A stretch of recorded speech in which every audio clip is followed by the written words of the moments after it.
ជំរាបសួរបងសូមឲ្យបងជួយណែនាំខ្លួនបន្តិចបានទេបងចាជំរាបសួរអូនថ្ងៃនេះបងមកសូមណែនាំខ្លួនឈ្មោះអូមីណាហាវីយ៉ាចាជាស្ត្រីមេផ្ទះហើយបងក៏ជាដៃគូរបស់ក្រុមហ៊ុន Elkan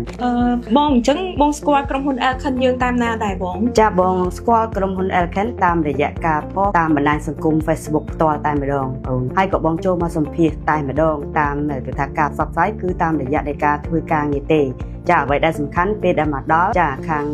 អ្នកគ្រូលោកគ្រូដែលជំនាញនៅទីនេះបានរាយរាប់ប្រាប់ពីអត្ថប្រយោជន៍និងប្រវត្តិពីក្រុមហ៊ុនខ្លះៗធ្វើឲ្យបងមានចំណាប់អារម្មណ៍មានទំនុកចិត្តជាមួយក្រុមហ៊ុនចាទី1ក្រុមហ៊ុនមានស្តង់ដារពិតប្រាកដមានទីតាំងពិតប្រាកដហើយមិនតែប៉ុណ្ណោះមានផលិតផលល្អៗដែលជាទីទំនុកចិត្តចាអញ្ចឹងបងក៏ផ្ដើមទិញជាមួយនឹងផលិតផលតែមួយទេគឺវីតាមីនទឹកដោះគោនឹងតែម្ដងដើម្បីឲ្យចៅញ៉ាំដោយសារអីចៅគាត់ដោយសារឈឺចាបន្ទាប់ពីញ៉ាំហើយយើងក៏បន្តនៃការប្រើប្រាស់ផលិតផលដូចជាសារាយអីអញ្ចឹងធ្វើឲ្យបងកាន់តែមានទំនុកចិត្តជាមួយក្រុមហ៊ុនព្រោះក្រុមហ៊ុនមានផលិតផលល្អៗឲ្យយើងប្រើប្រាស់ពាក់ព័ន្ធជាមួយនឹងសុខភាពកុមាររហូតដល់មនុស្សចាស់តែម្ដងណាអូនចាអរគុណច្រើនបងអញ្ចឹងតាមដែលស្ដាប់បងមុនហ្នឹងបងបានប្រើផលិតផលរបស់យើងខ្លះអញ្ចឹងចំណុចអីខ្លះដែលបងគិតថាផលិតផលយើងល្អចាទី1ដំបូងបងមកទីនេះបងមានអាការៈដូចជាស្ពឹកដៃមិនជាហៀងអញ្ចឹងបងក៏ធ្លាប់មានបញ្ហាដូចជាលើសចិត្តខ្លាញ់ចាហើយបន្ទាប់មកយើងក៏មានទឹកអ៊ីត្រូសែនញ៉ាំជាប្រចាំនៅក្រុមហ៊ុនផ្ទាល់តែម្ដងបន្ទាប់ហើយបងក៏ប្រើជាឡាក់ត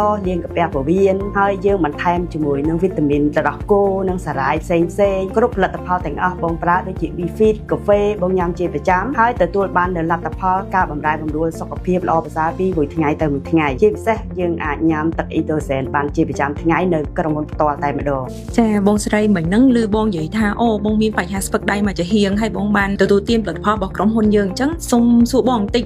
បងបានចាប់អារម្មណ៍ថា